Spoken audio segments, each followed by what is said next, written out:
அப்பனே பிள்ளையாரப்பா, அப்பனே பிள்ளையாரப்பா, அப்பனே பிள்ளையாரப்பா, அப்பனே பிள்ளையாரப்பா, நல்ல புத்தி கொடுப்பா, நல்ல புத்தி கொடுப்பா, சனாதனத்தை அழிக்க நினைப்பவர்கள் நல்ல புத்தி கொடுப்பா, நல்ல புத்தி கொடுப்பா, சனாதனத்தை காப்பாற்றுவதற்கு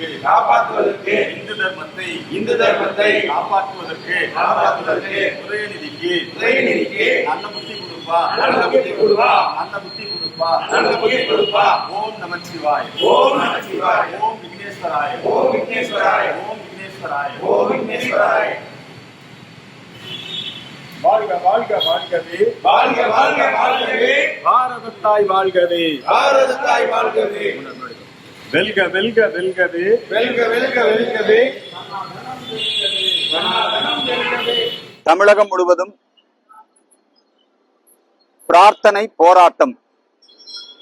உலக புகழ்பெற்ற ஆசியாவிலேயே மிகப்பெரிய புலியகுளம் முந்தி விநாயகர் கோவிலிலே இன்றைக்கு சனாதன இந்து தர்மம் காப்பாற்றப்பட வேண்டும், தமிழகம் என்றும் தேசியத்தின் பக்கம், தமிழகம் என்றும் ஆன்மீகத்தின் பக்கம், சங்க தமிழர் பின்பற்றியது சனாதன இந்து தர்மம், முடியுடை மூவேந்தர்கள் ஆட்சி செய்தது சனாதன இந்து தர்மத்தின்படிதான் ஆட்சி செய்தார்கள்.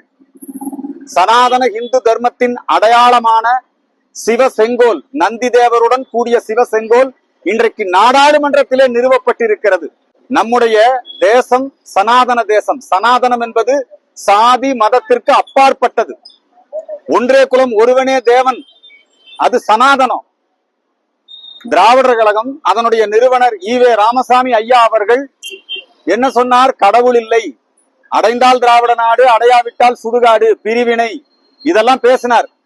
அண்ணாதுரை அவர்கள் தான் சனாதன கொள்கையை முதலாக ஏற்றுக்கொண்டு ஈவேரா கொள்கையை புறக்கணித்து ஈவேராவை எதிர்த்து ஈவேராவுடைய திராவிட கழகத்திலிருந்து வெளியேறி திராவிட முன்னேற்ற கழகத்தை உருவாக்கினார். அண்ணாதுரை சனாதன கொள்கையை ஏற்றுக்கொண்டு பிள்ளையாரையும் உடைக்க மாட்டேன், பிள்ளையாருக்கு தேங்காயும் உடைக்க மாட்டேன். அதுக்கு முன்னாடி இந்த உதயநிதி போன்றவர்கள் அண்ணா கொள்கையை பின்பற்றாமல், கருணாநிதி கொள்கையை பின்பற்றாமல், இப்ப இருந்தாரு நம்முடைய அவங்க மு.க. ஸ்டாலின் அவர்கள், அவருடைய தந்தையார், அவருடைய தாயாருடைய கொள்கையை பின்பற்றாமல், துர்கா ஸ்டாலின் சனாதனத்தை பின்பற்றுகிறார். அதை பின்பற்றாம இவர் மறுபடியும் ஈவேரா கொள்கைக்கு இழுத்துட்டு போறார். யாரு? உதயநிதி ஸ்டாலின் அவர்கள். ஏற்கனவே இந்து தர்மத்தை இழித்து பழித்து பேசியதற்காக இந்த கம்யூனிஸ்டுக்காரன் கூட சேர்ந்துகிட்டு சனாதன கொசு, டெங்கு, மலேரியான்னு கேவலப்படுத்தி பேசியதுக்காக நாடு முழுக்க உதயநிதி மேல வழக்கு இருக்கு. அங்க போய் என்னங்கிறாருன்னா விளக்கம் கொடுக்கிறாரு. இல்ல நான் அப்படி பேசலன்னு விளக்கம் கொடுக்கிறாரு. 1 லட்சம் ரூபாய் ஜாமீன்ல வெளியிருக்கிறாரு. யார்? உதயநிதி. இந்த உதயநிதி இப்படி பேசுறாரு, அது சம்பந்தமான வழக்கு இருக்குது. இந்த உதயநிதி இப்படி பேசின உடனே எல்லா மதத்துக்கும் பொதுவான ஆளு, நான் சாய்பாபா கோயிலுக்கும் போனேன், திருச்செந்தூருக்கும் போனேன், வேளாங்கண்ணிக்கும் போனேன், நாகூருக்கும் போனேன்னு சொல்லக்கூடிய விஜய் அவர் என்ன பண்ணிருக்கணும்? உடனே அதை கண்டிச்சிருக்கணும். அதே மாதிரி அவருடைய கட்சி எம்எல்ஏ ஒருத்தர் முஸ்தபான்னு ஒரு ஆளு, இந்த முஸ்தபா என்ன பேசுறான்? அவன் சனாதனத்தை ஒழிப்பேன்னு பேசுறான். அதே மாதிரி காங்கிரஸ் கட்சியில் இருக்கிற அபுல் ஹசன் சொல்லி மௌலானா என்னமோ சம்திங், அந்த ஆளு அவனும் சனாதனத்தை ஒழிப்பேன்னு பேசுறான். சனாதனத்துக்கு உங்களுக்கு என்னடா பிரச்சனை? சனாதன தர்மத்தை ஏன் ஒழிக்க வேண்டும்? எங்காவது ஒரு முஸ்லீம் நாட்டுல போய் முஸ்லீம் தர்மத்தை ஒழிப்பேன்னு சொன்னா ஒத்துக்குவானா? கிறிஸ்தவ நாட்டுல கிறிஸ்தவ தர்மத்தை ஒழிப்பேன்னு சொன்னா ஒத்துக்குவானா? பெரும்பான்மையான மக்கள் சனாதனிகள், இந்துக்கள், தமிழர்கள் இந்த நாட்டுல இருக்கிறாங்க. தமிழர்கள் பின்பற்றுவது சனாதனம். அந்த சனாதனத்தை அழிச்சிட்டு இவங்க ஒரு அரசியலை நிலைநிறுத்துவது என்பது ஒருபோதும் இந்த தமிழ் மண் அவர்களை மன்னிக்காது. சட்டப்படி அவர்கள் மீது நடவடிக்கை எடுக்க வேண்டும். தமிழக முதல்வராக ஜோசப் விஜய் பொறுப்பெடுத்திருக்கிறார். அவரே கையில கயிறு கட்டி இருக்கிறாரு, பொட்டு வச்சிருக்கிறாரு, எல்லா கோயிலுக்கும் போறாரு வர்றாரு. அப்ப அவர் இந்த இந்து தர்மத்தை அழிப்பேன்னு சொன்னவங்க மேல நடவடிக்கை எடுக்கணும். அதே மாதிரி சபாநாயகர், அவர் ஒரு கிறிஸ்தவர், நல்ல கிறிஸ்தவர், பாராட்டுற அவர், ரொம்ப நல்லவர்.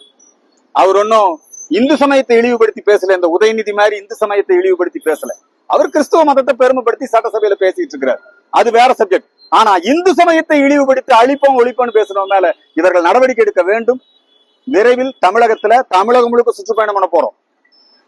இப்ப அரசியல் எப்படி மாறி இருக்கு தெரியுமா? ஒரு காலத்துல அரசியல் திமுகவா அதிமுகவான்னு இருந்தது. இப்ப அரசியல் மாறிவிட்டது. தமிழக வெற்றி கழகமா பார்ப்புகள் பாரதிய ஜனதா கட்சியா இந்து மக்கள் கட்சியா என்கிற நிலைதான் இன்றைக்கு உருவாகி கொண்டிருக்கிறது. ஏன்னா இது ஒன்னும் தாவேக்கா ஒன்னும் இதுவரைக்கும் பார்த்ததுல இவங்களும் திராவிட மாடல் 2.0 தான். என்னெல்லாம் திமுக சொல்லுதோ அதையே தான் இவங்களும் செயல்படுத்துறாங்க. திமுக நீட்டை எதிர்த்தா இவங்களும் நீட்டை எதிர்க்கிறாங்க. திமுக வந்தே மாதரத்தை எதிர்த்தா உடனே ஆதவர்ஜுனா வக்காலத்து வாங்குறாரு. இனிமேல் நாங்க வந்தே மாதரம் பின் வாங்குறாரு. இவரும் போய் வீரமணியை சந்திக்கிறார். யாரு? ஜோசப் விஜயும்.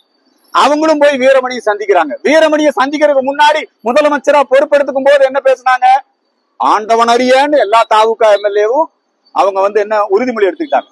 வீரமணி பார்த்துட்டு வந்த உடனே உளமாறன்னு உறுதிமொழி எடுத்துக்கிறான். அப்ப இவங்களை யார் கண்ட்ரோல் பண்றா?